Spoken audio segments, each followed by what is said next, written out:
Good evening. I'm Sunny Shell, and this is The Crucible on the Promethean secular frontier, where we discuss science, philosophy, and reason from a secular perspective. So tonight we have a pretty awesome show, and I'm really excited to get started on it. We're going to be talking about natural selection. So I have some really great guests I want to introduce.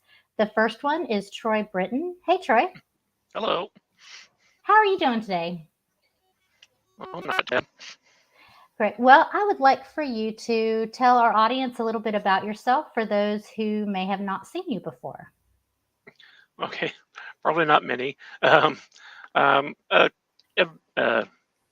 science education advocate. I've been involved in the creation evolution debate for a couple decades. Used to answer feedback questions on the Talk Origins archive, amongst other things. And currently I have a blog called Playing Chess with Pigeons, where I respond to creationist claims, and it's usually in some detail. So that's what I'm about. Well, thank you so much for joining us today. I'm excited to have you on. Thanks. All right. Our next guest is Brit. And Brit, can you tell our audience a little bit about yourself? Hi all and welcome. My name is Brit. I have a background in genetics and conservation wildlife biology. Just moved to New York City from Montana, where I finished my degree, and I'm currently a high school and middle school science teacher. Fantastic. I love having science teachers on, so thank you for agreeing to come on today. All right, and last but certainly not least, we have Aron Ra back again. Hi, Aron. So for anyone who happens to not know who you are, can you tell us a little bit about yourself? You are muted, by the way. Okay, yeah, I'm Troy Britton, or actually, I do the same thing as he does, pretty much. And today we're going to be working together as Brit's background singers, I think. This is going to be fun. There we go. There you go. So today we're going to be talking about natural selection. And so I want to just start off. And how about, Brit, if I start with you? What is natural selection? So the best way to think about it is that imagine there is this toolkit, and there are several tools, and they all contribute to the way that we see life on Earth change over time. And so natural selection is one mechanism that drives seeing these changes over time, which in general we would refer to as evolution. But it is a driving force, a mechanism where we see certain traits get passed on and increase in relative frequency or decrease in relative frequency based on how those traits do, and then how much individuals in a population are able to reproduce and pass them on. That's a great explanation. Would either of the you two backup singers want to add anything to that? A 1 and a 2. I don't think I would add to that. I want to address something we often see, the misconceptions that we often see when people who don't want to accept evolution will find some other way to describe what evolution is, but then they'll put a different label on it so that they can accept what evolution is without admitting what evolution is. So very often they'll say that they don't accept evolution. They just call it adaptation, except that if you look up the definition of adaptation, that is evolution amid natural selection. So by definition, yeah, that's still evolution. Okay, so one thing that I've heard a lot is that people will believe in, say, microevolution, but they don't believe in macroevolution. Is there actually any difference between micro and macro? There is, and it's a simpler one than they probably think.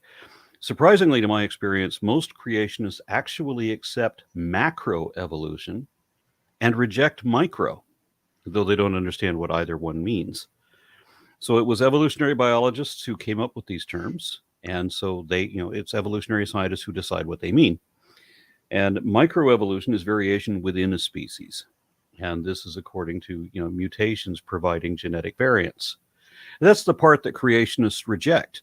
They very often insist that mutations can't contribute anything, and it doesn't matter how much proof we have that it does. It doesn't matter that the standard textbooks explain, these are mutations that have been positively confirmed to have an effect in evolution. The creationists want to reject that. Macroevolution is variation between species at or above the species level, meaning the emergence of new species would be considered a macroevolutionary event.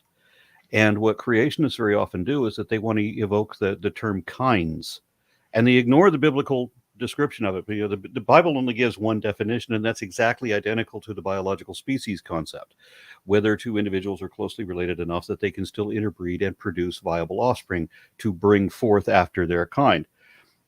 The modern creationist ignores that definition and tries to say that it's some higher taxonomic level. So they accept that speciation happens. They accept very often that the new genera can evolve, and sometimes even that new families can evolve.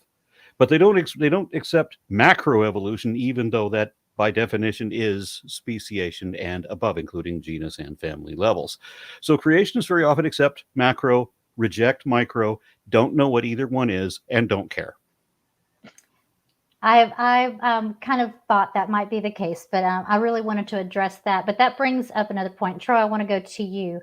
Are natural selection and evolution the same thing, or is one a component of the other, or what is the distinction between natural selection and evolution? Right. Well, evolution, depending on how you define it, I usually go with Darwin, descent with modification. That can happen through natural selection, but it doesn't have to go through natural selection. It can have genetic drift, where the changes are just random and they get passed down, and it can even become predominant in a population just by chance. But natural selection is where you get adaptive changes in evolution. So evolution can be adaptive or non-adaptive in that sense. So natural selection would only be the adaptive end of it, not the non-adaptive, random changes part of it. It's important to add that while Darwin only knew about or suggested himself that natural selection and sexual selection, that we've since then come up with a whole lot more mechanisms than just that. Natural selection is an important one, but it is, as Troy was just pointing out, it is by no means the only one, and it's not even the most prevalent. Genetic drift, I think, would be the most prevalent. Okay, so let's talk a little bit about genetic drift. What are how do natural selection and genetic drift differ or relate? How can we get natural selection and genetic drift to kind of have this understanding of what you're talking about? Okay, well, bear in mind that mutations are much more frequent and much more subtle than people usually understand. I mean, we've all seen the X-Men movies, and we think that a mutation causes a suite of body-wide changes granting superpowers.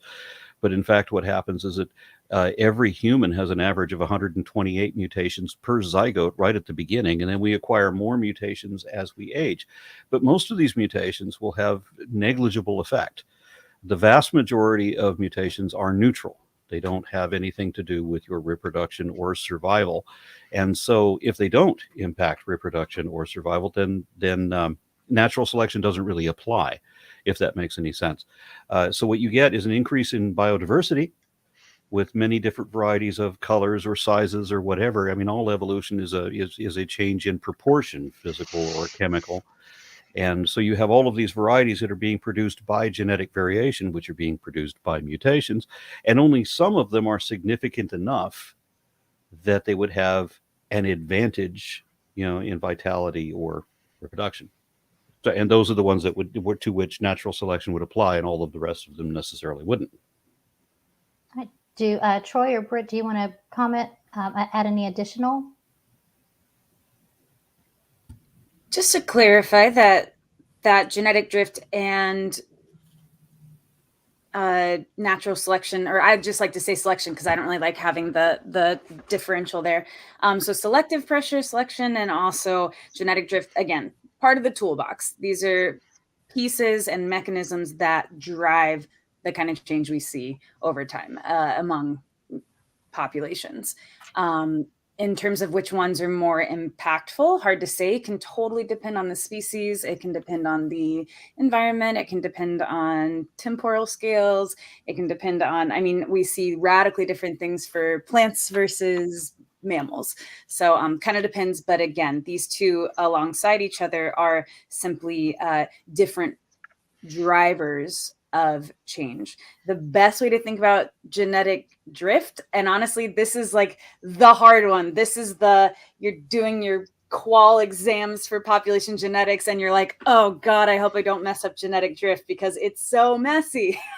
But in general, it's seeing that we can actually have changes in a population over time simply kind of due to random sampling. We might just happen to have certain variations of genes, what we would call alleles, that become more frequent. And it didn't have to do with them being, the best suited for something. It didn't have to do with random mutation, but it might have just been simply by chance of which individuals mated with which individuals. And then we wound up seeing these changes over time. Working within conservation biology, genetic drift is actually important in that smaller populations experience it far more than larger ones. So when we think about conserving life on Earth or looking at how is a population doing, what are the dangers of when a population gets really small? Genetic drift, and hey, if I only flip a coin twice, I'm probably not going to see that perfect 50-50. I might get two heads, and that doesn't mean 100% is the probability. It's just I had a small sample size. So genetic drift is actually a major player when we look at small populations, which is directly applicable to then thinking about conservation and management. Excellent. So we do have a question from the audience I think would kind of highlight some of this stuff, and it's from Leophilius. And he asks, is natural selection itself a mechanism, or is it the label we give to the category of mechanisms that are themselves the actual mechanisms? That's a mouthful. So what do you guys think on that? Don't jump in all at once now. Aron, you're muted again. Sorry, my dog was crunching bones behind me, and I just had to go on mute and forgot to take it off. Okay, so Leophilius has apparently gone philosophical on us. Darwin described it as a mechanism, and it is popularly considered to be a mechanism. So I'm not going to make an attempt to gaze into that navel. I'm just going to go with what has been established for the definition. All right. Anything that anyone else wants to add to that?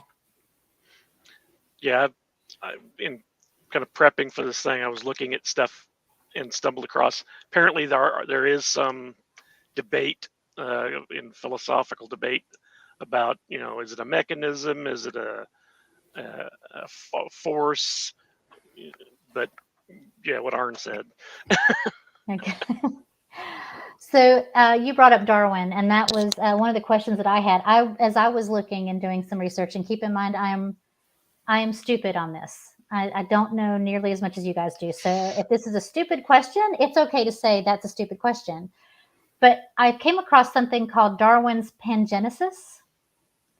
And so what I'm curious about is, how does Darwin's pangenesis relate to natural selection? Is it relevant? What even is it?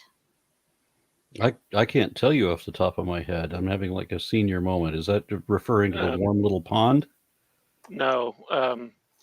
Pangenesis was Darwin's attempt to come up with a mechanism for heredity. Where he came up with gemules? Exactly. Gotcha. Yeah, the idea is that we don't talk about that because that's the thing he got wrong. Yeah. The idea was, and it went back before Darwin, but his particular version of it was that different parts of the body would give off these gemules, little particles that would float around the body and eventually coalesce in the gametes, and that would pass on. You also have to remember that Darwin for a while was accepting some form of inherited acquired characteristics, Lamarckism. It was the tradition of the day. Yes. Okay. And so he had this idea that these little gemmules would coalesce in the gametes, and then they would be the characters acquired, then would be passed on to the offspring in that manner. And yeah, obviously it's completely wrong. Um, Part of the reason he was looking at that probably was because prior to that, there was an idea that inheritance was a blending affair. So sort of like mixing paints. And this was a problem for selection because you put a little bit of one color into a big pile of another color, it would just sort of be washed out. And so you had to try to come up with a way where the things wouldn't be washed out in the blend. And so he was looking for a particulate sort of form of inheritance, which ironically did turn out it is a particulate form, but rather than having these little particles come from all over the body, something he could know is every cell in your body has all the information to create, another person. So Okay. that Well, was I think that was the idea. I give Darwin credit for having stated that there must be heritable units of information. He just put them as units of information passed down from both mother and father, and that these combined in some way. And he thought that they blended, of course, because he couldn't have predicted like what Mendelian genetics with the Punnett square. That means the simplest type of, or the simplest concept, the first notion of genetics. He couldn't have understood that, and it's ironic because Gregor Mendel was contemporary. These men lived at the same time. I mean, Gregor Mendel solved Darwin's dilemma while Darwin was still alive, and the sad thing is that apparently Darwin never knew it. That is sad. The way that information was shared was totally different than how it's shared now. And That's kind a of good example of it. a funny little anecdote I ran across reading up on pangenesis. Darwin, I guess, originally published his ideas on it in a variation under domestication. I can't remember the title. His book, Variation of Domestication Animals. Anyway, he was hesitant to put it out because he was afraid he was going to be mocked for it. And apparently Huxley convinced him to go ahead and do it, Thomas Huxley, to go ahead and do it, because even though he thought it was wrong, he was afraid that, he jokingly said that he was afraid that someday, time in the distant future, when it turned out it was right, they make fun of Huxley. It's like, Huxley stopped him from publishing that thing that turned out to be right.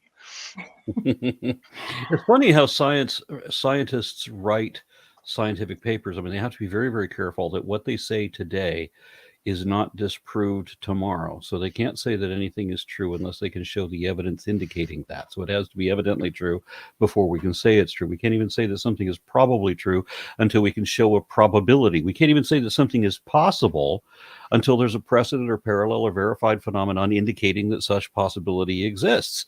Whereas our critics would ridicule science writers for using the word probably, for having any uncertainty. They have absolute certainty. They're absolutely wrong, but they're absolutely certain in what they're wrong about.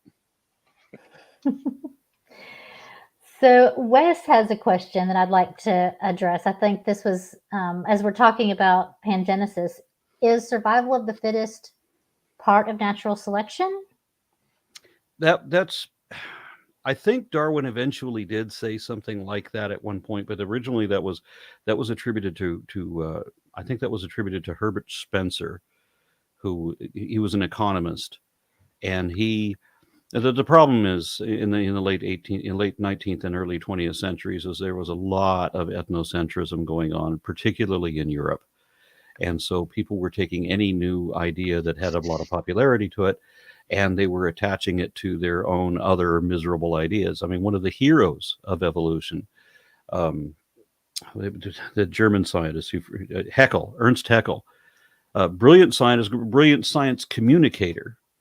However, he also had some morbid ideas with ethnicity and race, being, a German in the early 20th century. And he attached, even what he was right about, he's still attached to some other things that he was wrong about. And this fusion did not bode well for him in history.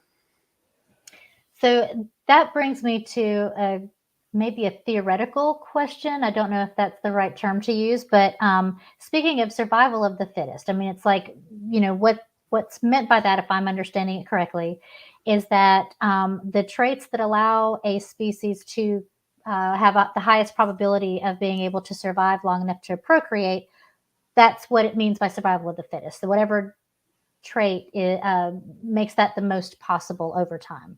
Yeah. Am I correct on that? Yeah, and one of the things that people don't look at is that we are talking about a matter of population mechanics. So this probability isn't applied to a single individual. I mean, it's applied like mathematically. You look at the whole population, and if there's any probability at all that one particular strain or mutation or whatever is going to be prevalent over another, then eventually over time we see that bears fruit, that does have a slight probability over some others. So some strains will thin out and others will proliferate. So my question then is, with modern medicine, the way that it is it possible that as far as the human species goes, and Brit, I'll start with you and then get everyone else's, are we still under a survival of the fittest, in a sense, with evolution as far as the human species goes?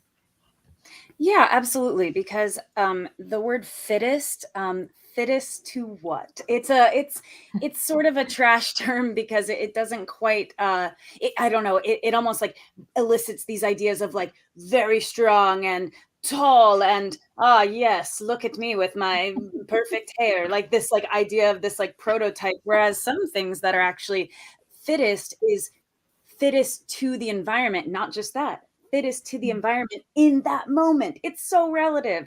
That which does well at a certain time, especially in environments that change rapidly, could be very not good later on. And so if I try to avoid the phrase, because again, I just think it doesn't work super well in terms of just colloquial words. But if we do use the phrase, I would argue to say survival of the fittest traits to a particular environment at a particular time.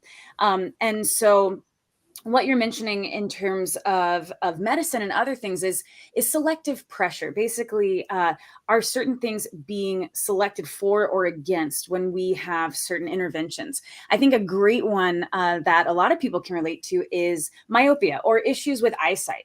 So the fact that we have glasses, that's pretty cool. Like that's a thing that's awesome. So having glasses on does not stop somebody necessarily from being able to have sex and offspring, like not necessarily, unless someone has a strange thing about glasses. Who knows? I won't rule anything out. But in general, this is not something that is necessarily tied to being able to survive. Whereas it's possible in the past, something like having eyesight without the aid of glasses potentially could be more problematic, but we're talking like way, way long ago.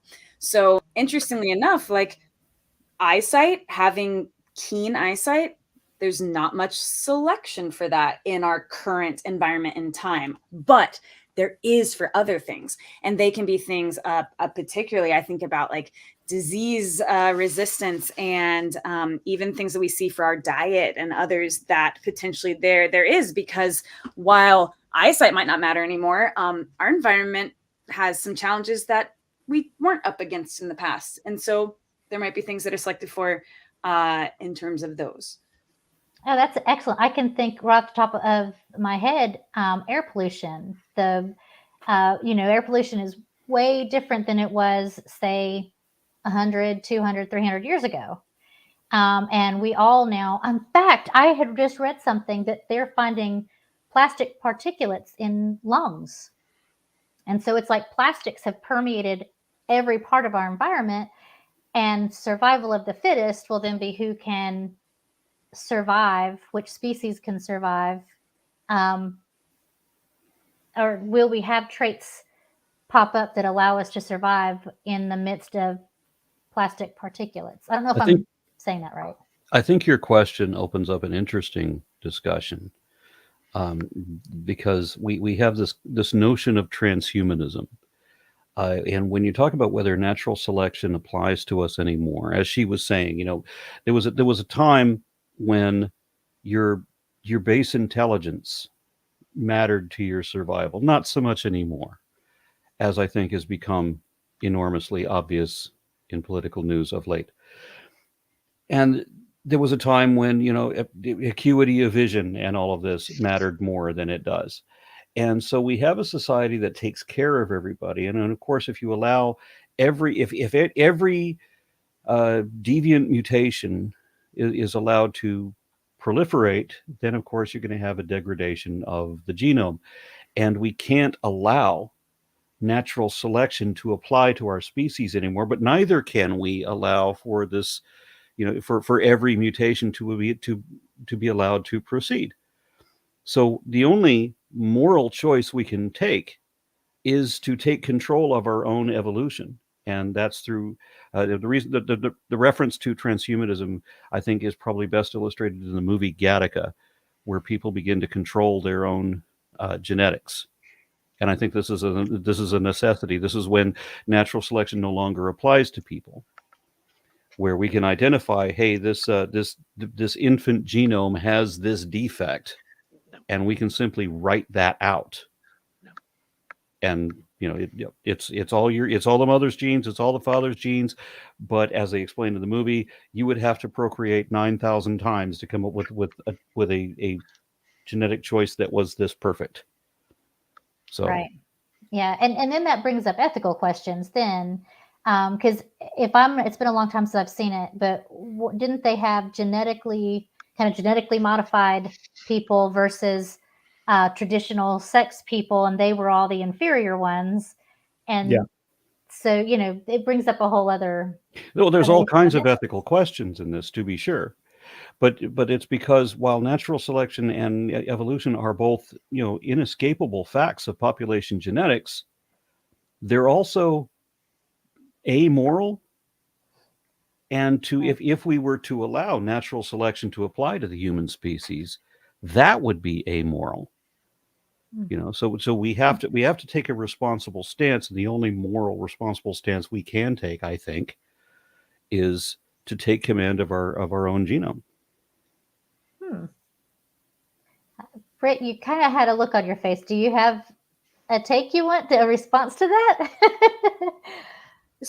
Probably not the intended topic, I'm guessing. So many. But I will just summarize one, as Sweet Baby Jane helps over here, is that there is only so much control, because we are totally leaving out the nurture part of nature via nurture, and knowing that our environment and even our experiences can impact, even in heritable ways, things that are not our genetic code, but are accessories on our genetic code. So this is something we'd refer to as epigenetic changes. So my hackles get raised a bit thinking about the sort of control mentioned, when truly it's just, that's the blueprint. Like, we can control blueprint all we want, but there might be a tornado that comes and wrecks the house. Like, there's just so much to consider when we talk about survival or talk about fitness that is actually environmental and even cultural, or in terms of our lived experiences. So I just think that's always important to keep in mind, especially as we learn more about it. Lamarck might sound ridiculous right now in the original framing, but we're learning incredible things about, especially looking at like trauma, for example, and how that can actually be potentially inherited in trackable ways transgenerationally. So I'm quite humble when I think about control and how much is at play and how much our genetics interact with the world around us. Just to throw another monkey wrench out there, there's a couple of mutations that I can think of, a handful really, that I can think of that I think would be like designer mutations. That if I could have this, I mean, I would certainly have paid for it if I could have, made the decision before I was born to have these. One of them is a myostatin mutation that if you have a double copy of this, then you have twice the muscle mass of a normal human and half the fat, just naturally. And then there's another one for LRP5 function that causes hyperdense virtually unbreakable bones. And one particular variant of this mutation has no side effects, no downside. So those two together, and you just may as well wear a red S on your chest. Wow, that's pretty cool. Okay, so this kind of all made me think. There was one that let me see if I can find it now. It was theoretically he had posted one. So how strong is the influence of sexual attraction of the individuals? I assume as humans, where most other natural selection pressures has been taken off. Seems like that last part of that was. Anyway, let's see if. Okay, let me try to read that question, see if I can make more sense of it than when I heard it. Sorry about that. Well, how strong is the influence of sexual attraction on the individuals? Well, that's obviously variable. There's some people who never experience sexual attraction at all, and others feel it so strongly they can barely control it. And some make it a part of their identity, which tends to have bad effects. So I'm going to say wildly variable. I don't know if that's supposed to be an allusion to sexual selection of some sort, but. Oh, that's the end of his comment. Biotechnology, that might be the biggest factor of change. Yeah, that's why the last part was cut off and I wasn't sure what it was saying. Okay. I'm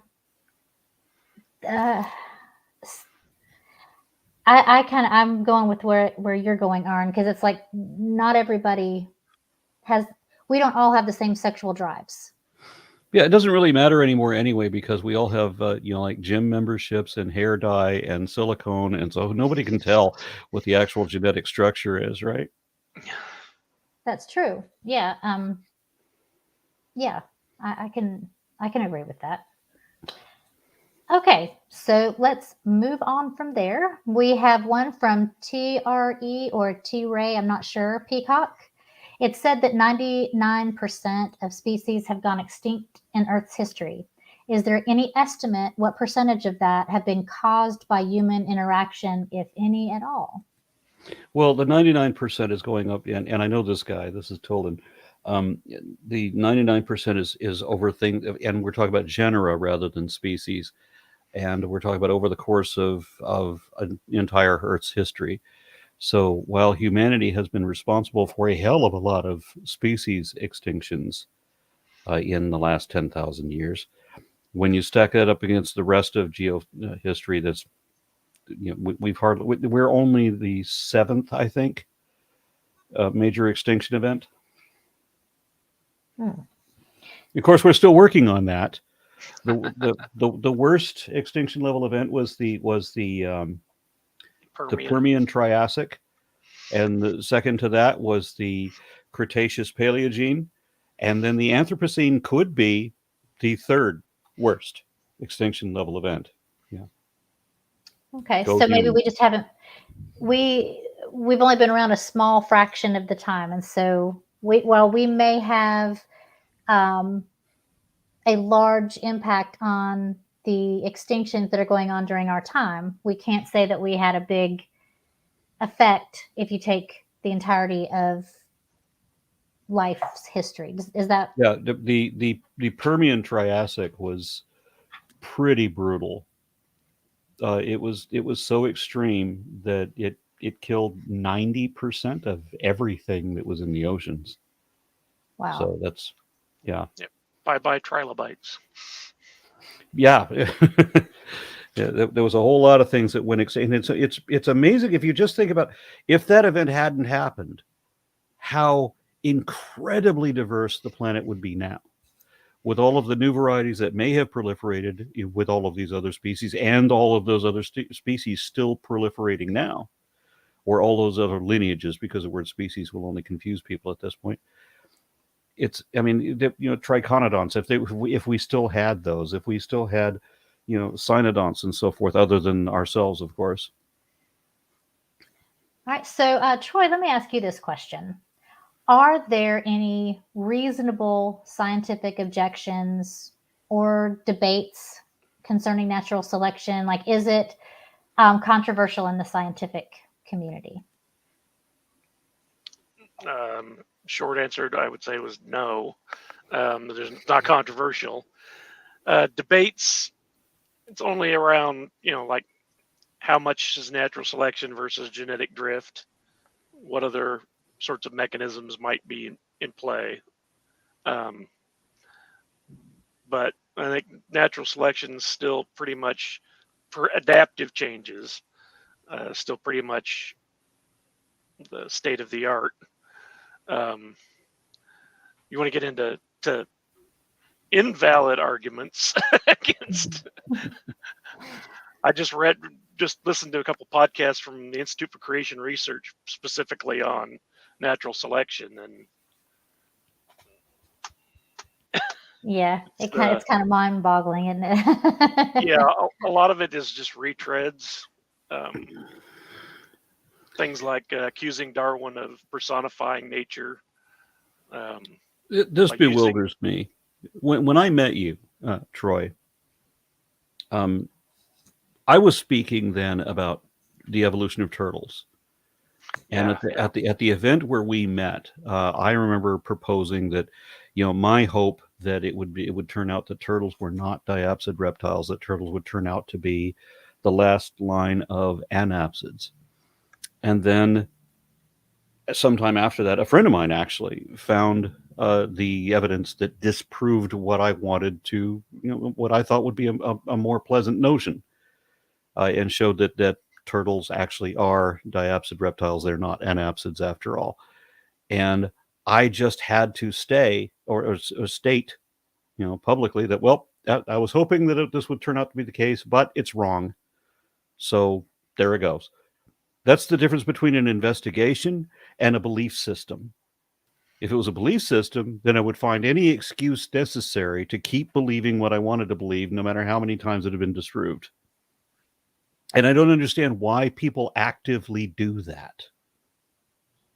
You see all this evolution, all the evidence of evolution from reptiles, from what we used to consider reptiles, through therapsids and everything, into mammals, or you see the transition into whales or whatever, and just make up 1,000 excuses to try to dismiss all the lines of evidence because you have absolutely donut evidence in this other idea that you want to believe instead. How does somebody find that intellectually satisfying? I would say cognitive dissonance is a very strong and powerful thing. Yeah, the speaker, I guess he's the current president of the Institute for Creation Research. In the podcast I was listening to, Randy Galuzzi, I believe is his name. He let us all in on this new thing that they have as an alternative to natural selection, a sort of a technical sounding thing that you can use instead. And that was continual environmental tracking, CET, which is an engineering-based framework for explaining adaptations in organisms. Yeah.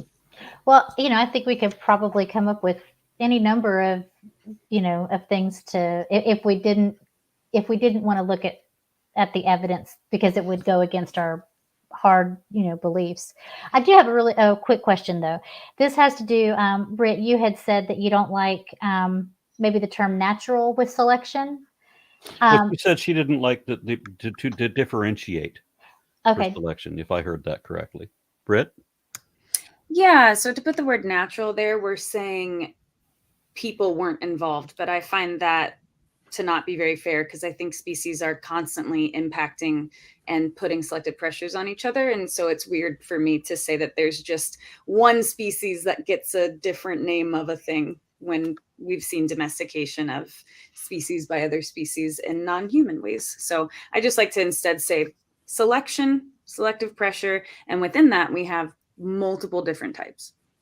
That's where I wanted to go. So what are some of the types of selection that you're talking about? So there are different types of selection on kind of like the front end and the back end. So the thing driving it, there are a couple of differences. Someone was mentioning, what is the impact of something like sexual attraction? That's more in the realm of traits that are more sexually selected. So they are traits that have to do with reproductive success or with reproductive attraction.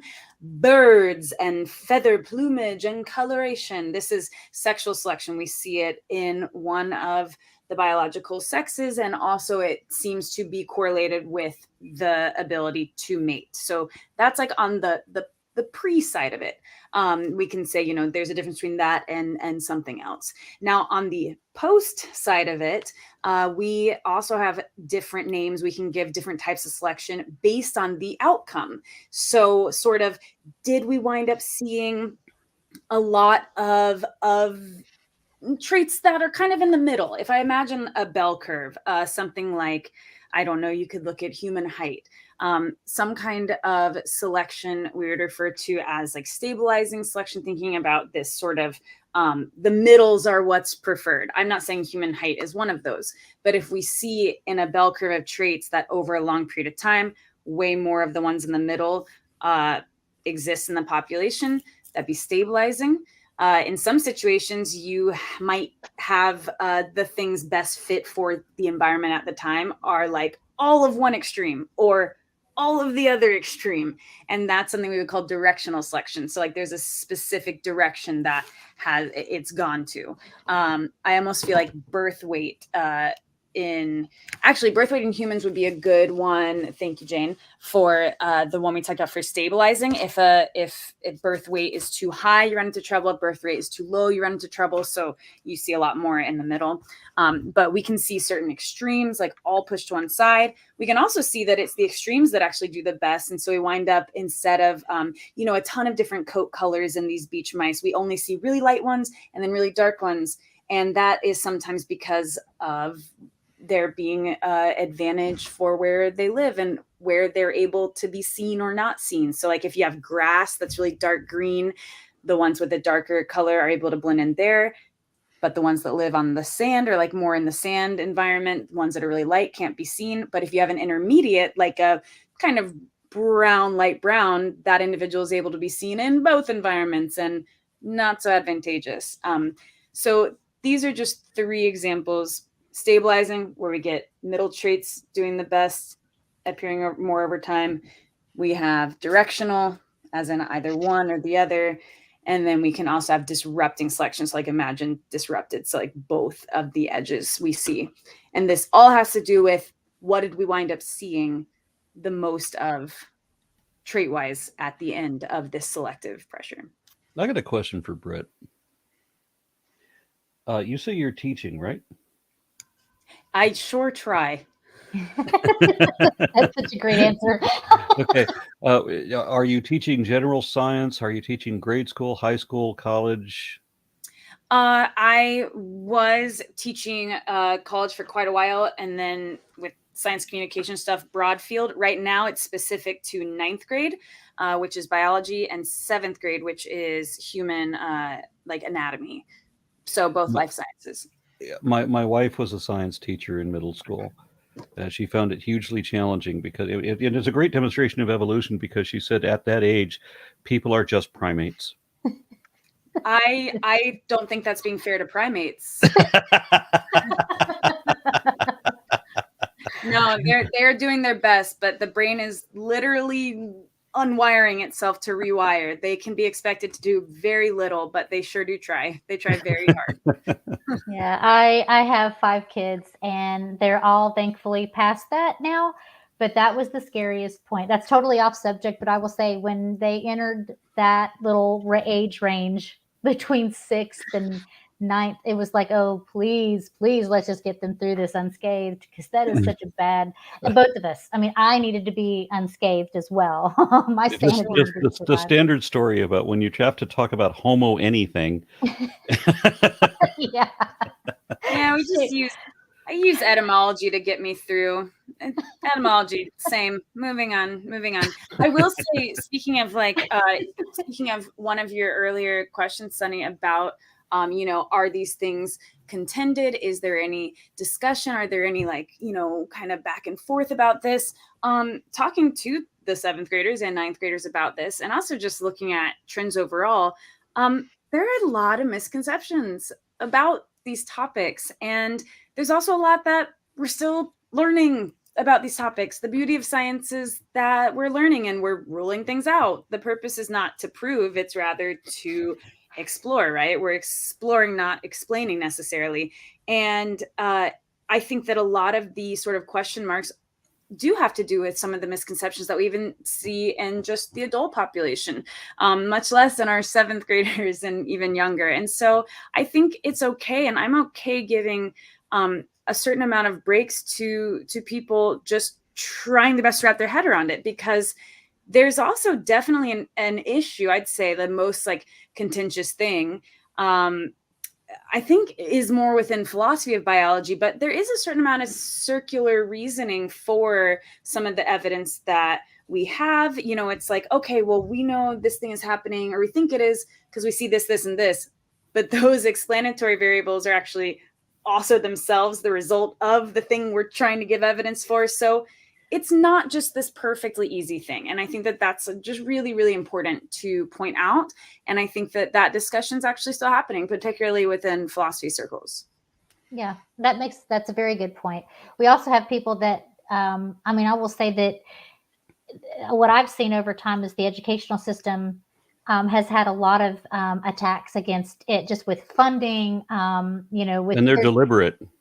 Yeah, and I agree with you. I think they are deliberate, but there's been a deliberate attack against public education and so forth. But the result of that is that we have fewer and fewer really fully educated adults, and if they can't really explain these concepts to their kids adequately, especially if they end up being challenged in any way, it becomes very difficult, for That's why just the average person to wrap their heads around some of this stuff. That's why I wish we had standardized education, with video tutorials, for example.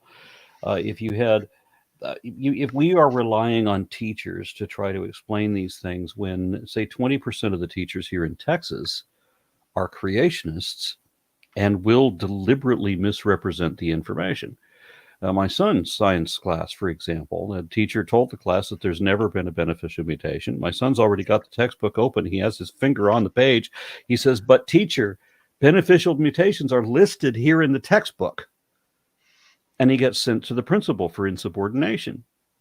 So you have people that know that the information's in the textbook, but they refuse to accept it. They insist on misrepresenting it, so they're not going to be able to teach it. Of the remainder who are open to the idea of teaching it, very few of them actually understand it, and fewer still know how to present it in a way that isn't confusing or that doesn't give rise to contradictions or what have you, because they don't really understand it very well. So I think it would be better to have standardized lessons where everybody gets the same kind of explanation, and it's like as I said, video tutorials that are like nationwide, something like that, so that everybody gets the same message to address and be tested on. I can see both the benefits and some of the negatives with that, just based on what happened with remote learning. I want to throw out another reason that I was saying that is because a lot of teachers here in Texas, again, if they try to teach evolution, there are students in the classroom who have been trained by their congregations that upon hearing certain keywords, they're going to throw out these arguments to disrupt the class.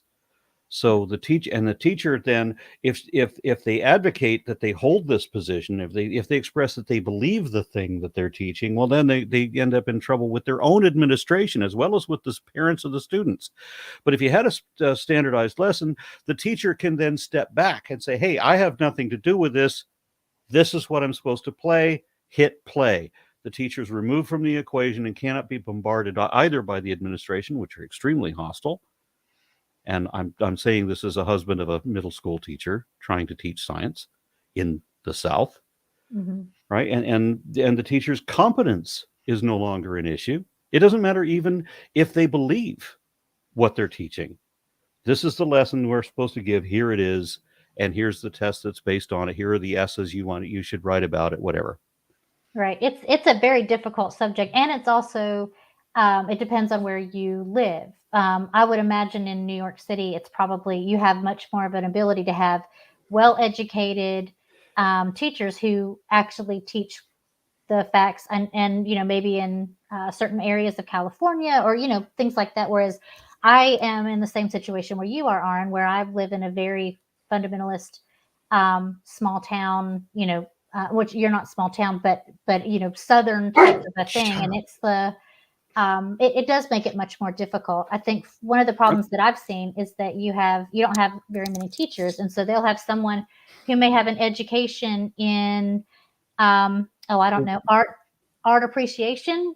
And they're suddenly asked to teach sociology or biology or whatever. Yeah, I got a complaint from a parent because I'm on the board of directors of American Atheists. I was Texas State Director of American Atheists at that time. And I got a complaint from a parent that they were teaching a zoology class for college credit, and it was not being taught by a biologist. It was being taught by a coach. And the coach had no idea. So he spent 6 weeks of class time not teaching zoology, not teaching evolution, but instead having the class do mock debates based on the books of Ann Coulter. That's how bad that situation is. Oh yeah, I don't know exactly how to solve that because we can't get states to agree on very much anyway. And there's a fight about states' rights versus federal rights and all of that stuff. I'm thinking I don't know how in the Brit, world we can get Brit through is that. teaching. Brit has a PhD. She understands evolution. She's teaching in New York. Imagine if she hadn't left Montana. Imagine if she was teaching evolution to middle schoolers in Montana. Imagine the social issues she would have with her own administration at the school about how difficult it would be to even keep a job as a teacher in a very red place like Montana. So I have taught these topics in Montana, and also Montana, has places like Missoula, which are actually incredibly liberal, more so than the other states I've been in. I've also taught community college in rural North Carolina, and been up against these topics. But for me, so much of the conversation is a matter of letting everyone be a part, because once we let science be something that we say, as a human, you are a scientist, you ask questions about the world around you, you're saying everyone's welcome in. So there isn't this sort of dividing line or us and them. At least for me, that's like always my kind of goal number one in the science classroom, is that it doesn't matter if a question is coming from a perspective of potentially something with religion. So for example, teaching anatomy and physiology, I was doing so in rural North Carolina and had students, we were studying the axial skeletons. So like looking at, the vertebra, and then from there looking at ribs. And I had a student who was religious and who asked very reasonably how we could tell, the number of ribs for a male skeleton versus a female skeleton. And they were under the impression that there were a different number. And all I needed to say was, actually, no, it's 12 for both. And here, this is actually cool. You want to see, like, here are pictures and here are models. And that's one of those things controlled by a gene that winds up actually giving the exact same thing.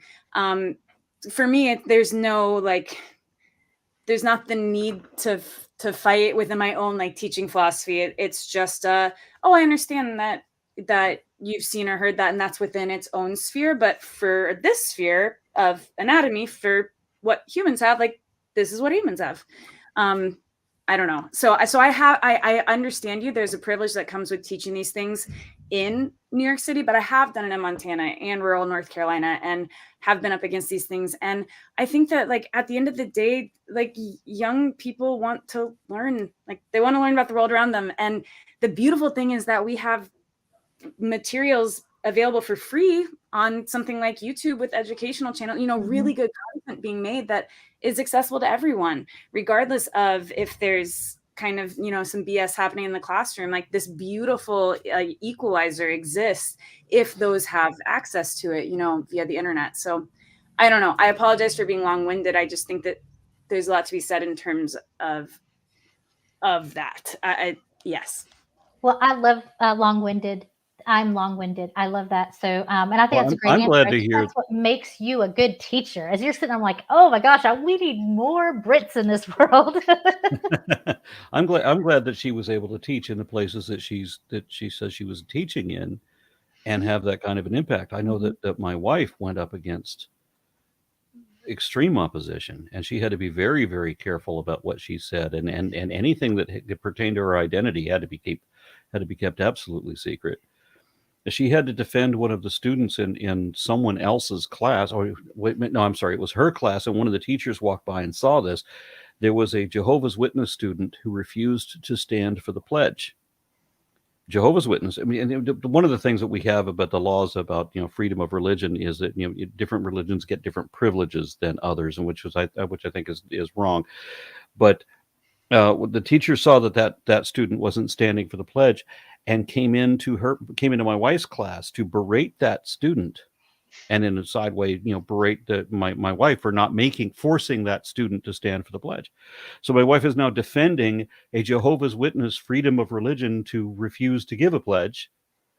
And my wife is atheist, and she can't say that she's atheist because she knows she'll be fired if she does. Right. It's just standing up for people's constitutional rights in that regard. I think that's important. Teachers have to be brave to protect our kids in all different situations. It was disturbing for me to see how the students are trained to attack the teacher on, as I said, certain keywords. And then the students will be backed up by their parents, and then the parents will be backed up by the administrators. So the teacher is completely on outs. And now they've added so many other laws about what you can't say as a teacher. Right. So yep. It's not a surprise that we don't have any good teachers left in the school. Yeah, it's definitely a problem. Before we are at the hour mark, and I do want to have one more question before we do our final thoughts, because this is one that kind of touches on me. So my area of expertise is psychology. It's also political science, but we won't go there in this particular one. But this question from Aaron Coalson: how does natural selection affect psychology contrasted to the natural selection effects on cognition? This may be out of your wheelhouse, and if it is, that's fine. But if you happen to have an answer to this, I was very interested in this. This kind of really touched for me. Good place to start question? Defining the two. If you would like to give us the difference, psychology versus cognition. So psychology is basically just how we interact with the world around us, how we happen to interact with the world around us. Cognition is more the brain functions. So, our psychology is more like the mental, the effects of trauma, the effects of endorphins in our brain, and how that ends up creating certain behaviors in the how we interact with the world out there. I mean, we often hear about God being the source of morality and all that, but in fact, we are a social species. We depend on society to survive, and then society, as an abstract concept, also depends on us being able to cohabitate effectively.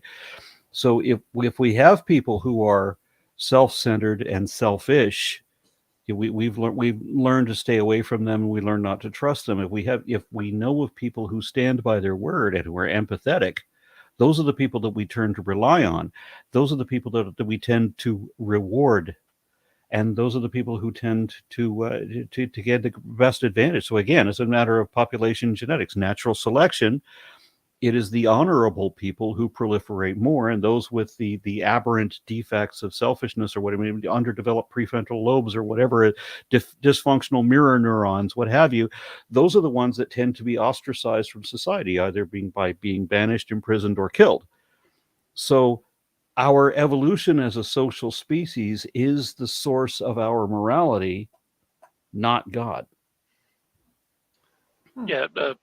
Relating back to the earlier discussion on whether humans are still subject to natural selection, we were talking about, would it be wrong to let natural selection just run rampant? We step in to help people.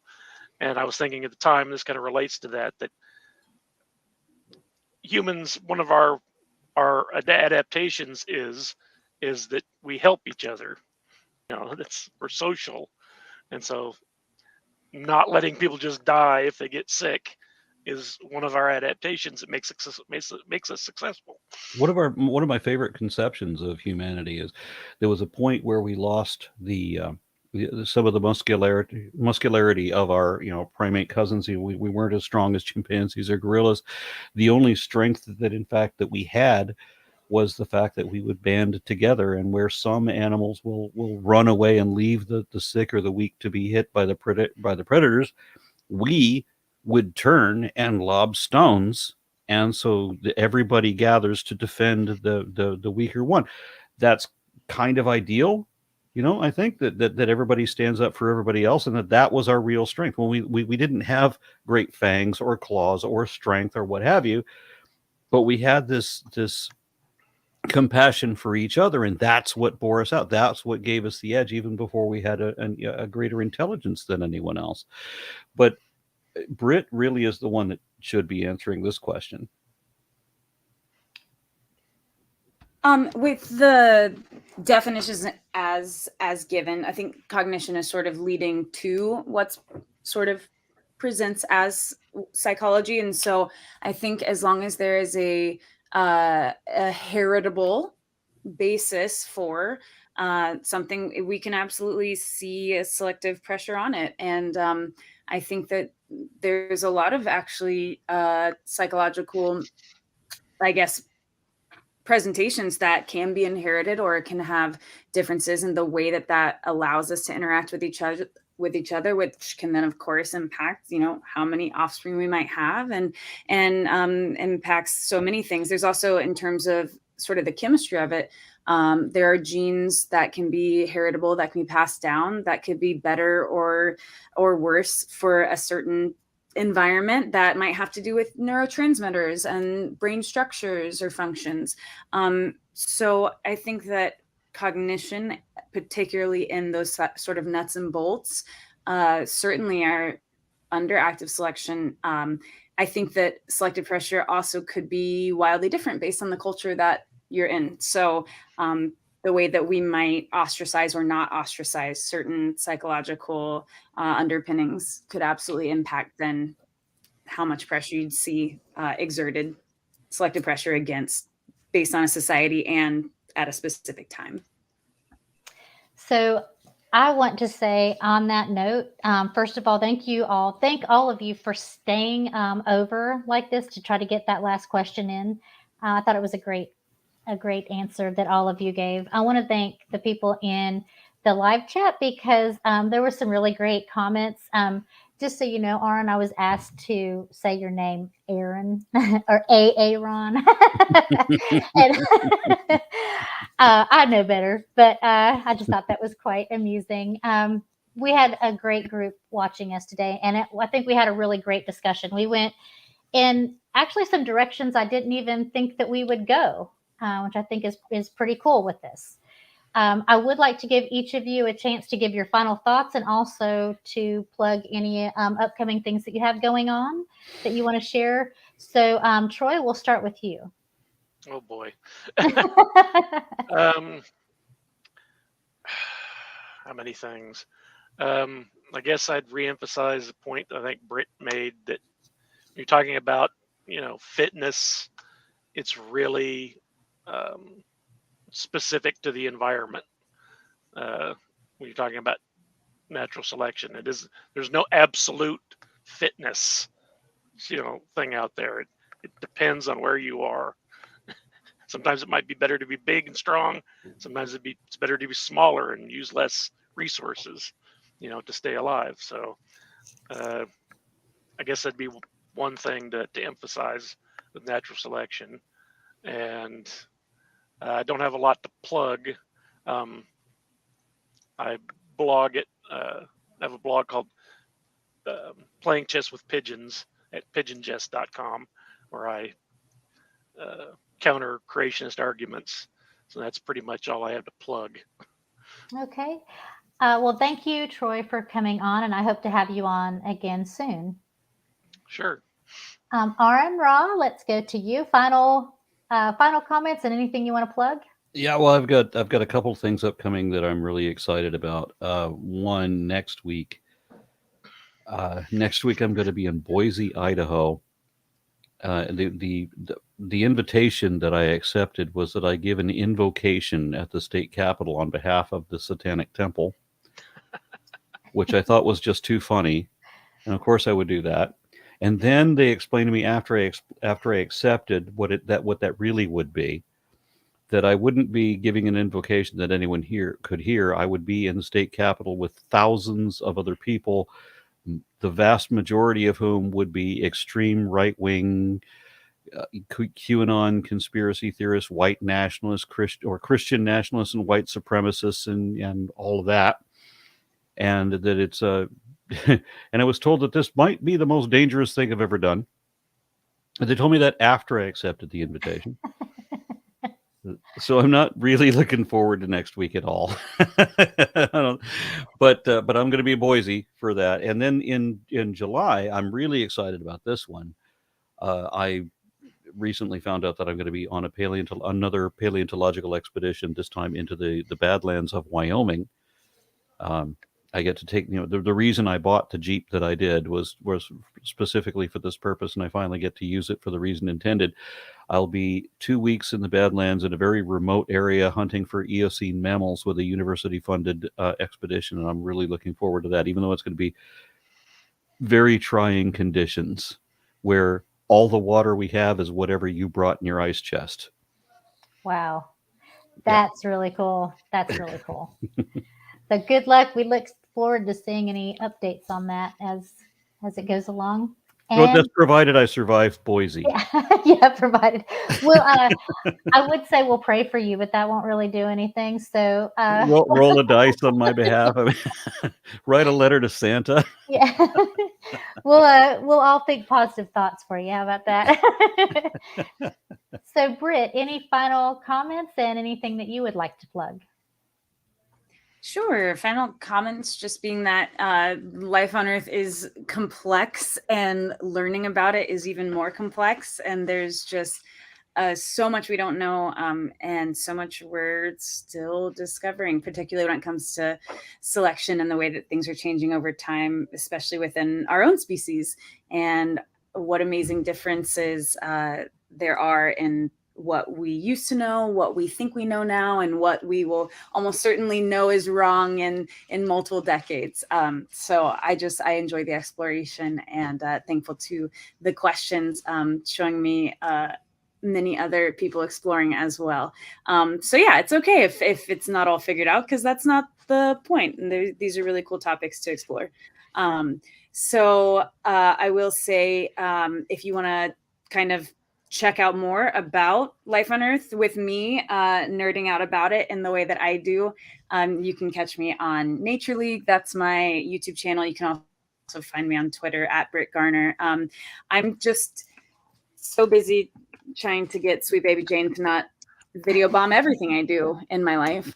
But she is part of what makes life on Earth good for me. So yeah, keep exploring, keep questioning, keep learning, for all those out there. And thank you all so much for the time today.